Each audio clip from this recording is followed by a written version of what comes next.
सभी को नमस्कार। जैसा कि आप सब लोग जानते हैं कि हम पिछले कई महीनों से संघर्ष कर रहे हैं रेसलिंग फेडरेशन ऑफ इंडिया के प्रेसिडेंट बृजभूषण सिंह के खिलाफ, क्योंकि उसने भारतीय महिला पहलवानों का यौन शोषण किया है और भी काफ़ी सारे जो हैं घोटाले फेडरेशन के माध्यम से उसने किए हैं। पिछले कई दिनों से हम देख रहे हैं कि समाज में हमारे खिलाफ एक अलग से नैरेटिव बनाया जा रहा है, कुछ अफवाहें फैलाई जा रही हैं और साथ में मीडिया भी कई तरह की खबरें जो है दिखा रहा है। तो हमारा आज ये वीडियो बनाने का एक ही पर्पज़ है कि हम जो अपनी सच्चाई, जो असली सच्चाई है वो आप लोगों तक पहुंचा सकें। आज हम इस आंदोलन की शुरुआत से लेकर अभी तक पूरी की पूरी सच्चाई आपके सामने डिटेल के साथ रखेंगे। आज जो हमारे ऊपर कई तरह के जो आरोप भी लगे हैं, आज हम उनका भी जवाब जो है प्रूफ के साथ देंगे। सबसे पहला जो आरोप हमारे ऊपर लगा था वो लगा था कि हमारा ये जो आंदोलन है वो राजनीति से प्रेरित है। कांग्रेस लीडर दीपेंद्र हुड्डा ने हमारे को इस आंदोलन के लिए उकसाया है। आप सबको पता है कि सबसे पहले जो हम प्रोटेस्ट पे आए थे जंतर मंतर पे, वो जनवरी में आए थे और उस प्रोटेस्ट की जो परमिशन है वो बीजेपी के ही 2 लीडर्स ने ली थी। उसका प्रूफ है हमारे पास।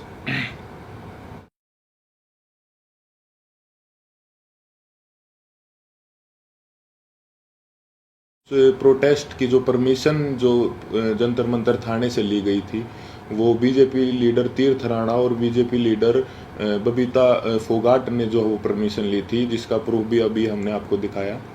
तो ये कैसे हो सकता है कि ये आंदोलन जो है वो कांग्रेस ने करवाया? गारंटी के साथ बोल सकते हैं कि 90% 90% जो कुश्ती से जुड़े लोग हैं, चाहे वो पहलवान हो या कुश्ती से जुड़े हमारे कोचेज हों, उन सबको जो है ये पता था कि 10-12 साल से जो है इस तरह की छेड़छाड़ जो है महिलाओं के साथ जो है हो रही है, या उन किसी और कुछ लोगों ने देखा भी था, जिसका प्रूफ मीडिया में कुछ कोचेज ने दिया है। कई लोग जो है इसके खिलाफ आवाज़ उठाना भी चाहते थे, लेकिन हमारी जो रेसलिंग कम्युनिटी है उसमें एकता की कमी थी।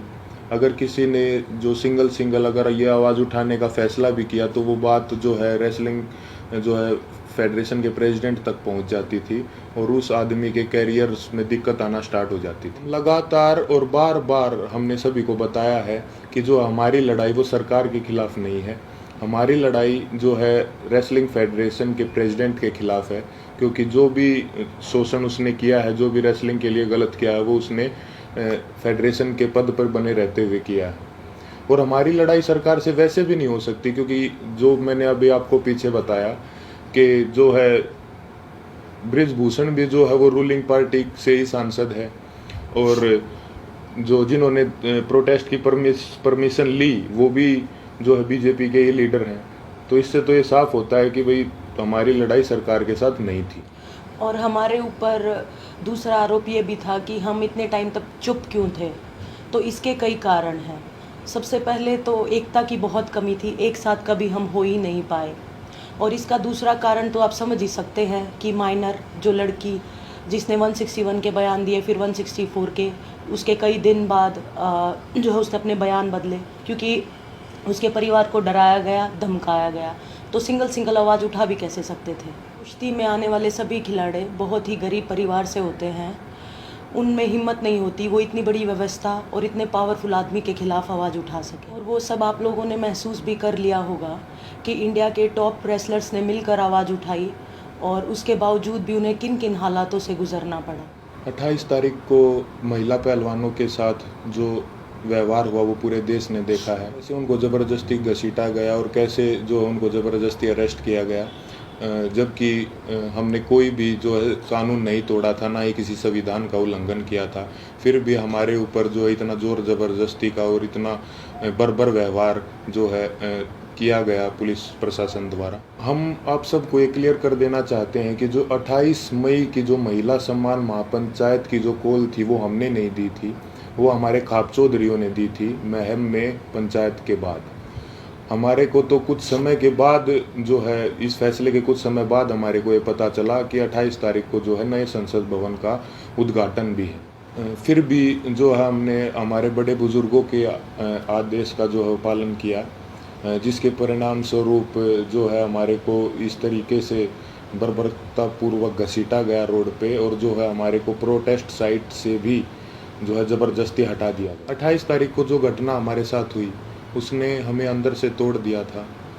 हमने देश के लिए इतने पदक जीते, देश का इतना मान सम्मान बढ़ाया, फिर भी हमारे मान सम्मान को जो है वो सड़कों पर रौंद दिया गया। उस घटना के बाद हम जो है इतने आहत हो गए थे, इतने परेशान हो गए थे कि वो बात हम वर्ड्स में भी नहीं बता सकते। हमें कुछ समझ नहीं आ रहा था कि हमारे साथ ये क्यों हुआ। उसके बाद हम सब ने अपने सारे मेडल्स गंगा जी में विसर्जित करने का फ़ैसला लिया, क्योंकि हमें वो अपने सारे मेडल्स बेईमानी नज़र आ रहे थे। लेकिन फिर हरिद्वार में भी हम सब इस तंत्र की साजिश का शिकार हो गए। जैसे ही हम हरिद्वार में अपने मेडल बहाने पहुँचे तो तंत्र से जुड़ा एक आदमी बजरंग का हाथ पकड़ के साइड में ले गया और उससे पता नहीं कितने नेताओं की बात करवाई कि आप रुको, आपके बारे में मीटिंग चल रही है और आपको न्याय भी मिल जाएगा, आप बस 7 बजे तक रुको। और कैसे भी करके जो है 7 बजे तक बजरंग को जो है रोक के रखा, और एग्जैक्ट 7 बजे तंत्र से जुड़े और भी इसी तंत्र से जुड़े लोग पता नहीं कितनी संख्या में वहाँ पर पहुँच जाते हैं। और वहाँ पे जो है व्यवस्था इस तरह की बन जाती है कि अगर उसके बाद हम मेडल बांटे जाते तो वहाँ पे हिंसा भी हो जाती। तो वहाँ भी हमने फिर समझदारी जो है दिखाई और जो है रुकने का निर्णय लिया कि अभी हम रुक जाते हैं। और एक और बात क्लियर कर दे कि वो मेडल हमने सिर्फ अपने कोचेज़ को और अपने माँ बाप को वापस दिए थे। वहाँ पे क्या चल रहा था ये हमारे को कुछ समझ में ही नहीं आ रहा था। हम उस मानसिक स्थिति में थे ही नहीं कि हम वहाँ पे किसी साजिश को या वहाँ पे क्या चल रहा है इस चीज़ को समझ पाते। हम बहुत ही एक तनाव में और एक बहुत दुखी मन के साथ अपने जीवन की पूरी कष्ट कमाई को वहाँ लेके गए थे। लेकिन वहाँ पे क्या हुआ उसको क्योंकि हम जो है आंदोलनकारी नहीं है ना, हमें एक्सपीरियंस है, हमने जो है पूरी ज़िंदगी कुश्ती करी है ना, सोशल लाइफ भी नहीं जिए, तो कई बार इस तरह के जो माहौल क्रिएट होते हैं वो नहीं समझ में आते। साथ में हम अपनी ज़िंदगी की पूरी कमाई वहाँ पर लेके गए हुए थे। इस घटना के बाद हमारी मानसिक स्थिति ऐसी हो गई थी कि हमें कुछ भी समझ नहीं आ रहा था कि कौन हमारे साथ है, कौन जो हमारे खिलाफ है, कौन इस तंत्र का हिस्सा है। हम दिमागी रूप से बिल्कुल जो है ब्लैंक आउट हो गए थे। और फिर उसके बाद कई लोग हमारे को मिलते रहे, कुछ समझाते रहे, हमारे को कुछ समझ नहीं आ रहा था कि किस पे विश्वास करें और किस पे ना करें। इसी बीच ये समझाया गया हमको कि होम मिनिस्टर सर से आपको मिलना चाहिए, क्योंकि जो है सारे समाधान वहीं से निकलेंगे। हम वहाँ पे सिर्फ अपनी बात रखने के लिए गए थे। और अब ये भी सुनने में आ रहा है कि कई खापे जो हैं वो हमसे नाराज़ हैं। मैं सबसे हाथ जोड़ के यही विनती करना चाहूँगा कि आप प्लीज़ अफवाहों पे ध्यान मत दो। अगर अनजाने में हमसे कोई गलती भी हुई हो तो हमें माफ़ करो। इतने दिन लगातार संघर्ष करने के बाद, इतने लोगों से मिलने के बाद हमने क्या महसूस किया है, क्या सीखा है, ये तो अभी हम आपको वर्ड्स में नहीं बता सकते। लेकिन हमने कई ऐसे इंसान भी देखे हैं हमारे साथ, और कई ऐसे संगठन देखे हैं जो निस्वार्थ भाव से जिन्होंने हमारा समर्थन किया है। हम उनका दिल से धन्यवाद करना चाहेंगे। संयुक्त किसान मोर्चा ने जो है पूरे जी जान से धरातल पे भी जो है हमारा जो समर्थन किया है। भाई चंद्रशेखर रावण का भी मैं दिल से धन्यवाद करना चाहूँगा, क्योंकि ये तंत्र जात पात में हमको बांटना चाहता था, लेकिन उस भाई ने हमारी दिल से सपोर्ट की है। तो चंद्रशेखर भाई का भी दिल से धन्यवाद। सत्यपाल मलिक जी का भी मैं धन्यवाद करना चाहूँगा कि उन्होंने हमारे को प्रेरित किया कि कैसे बेबाकी से अपनी बात जो है रखी जाती है। साथ ही सभी महिला संगठनों का भी मैं जो है दिल से धन्यवाद करना चाहूँगा कि उन्होंने जितनी ताकत उनमें थी हमारा सपोर्ट किया है। साथ ही छात्रों का भी, हर एक उस इंसान का जो निस्वार्थ भाव से हमारे पास हमारे समर्थन के लिए आए हैं, उनका हम दिल से धन्यवाद करना चाहेंगे।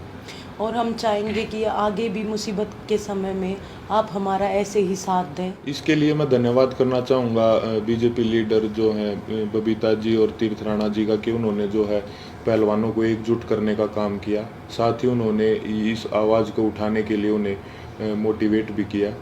उसके बाद इन्होंने ही सरकार के साथ जो है मीडिएटर बन के जो पहलवानों को एक कमेटी का नाम दे के जो है आश्वासन दिलवाया सरकार से, यही उसके बीच में जो है मीडिएटर थे।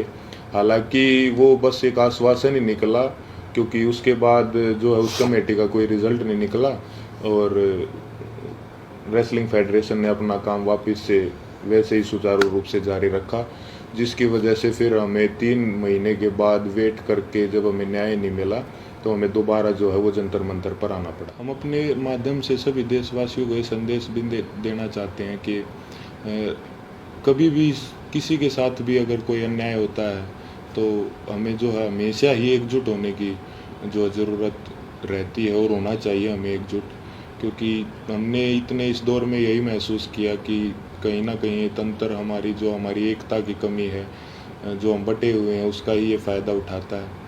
किसी के साथ भी अन्याय हो तो आप प्लीज़ एक साथ आइए। अन्याय के खिलाफ निस्वार्थ और सच्चे मन से अगर हम कभी भी एकजुट होकर अन्याय के खिलाफ आवाज़ उठाते हैं तो आत्मा को बहुत संतुष्टि मिलती है। धन्यवाद।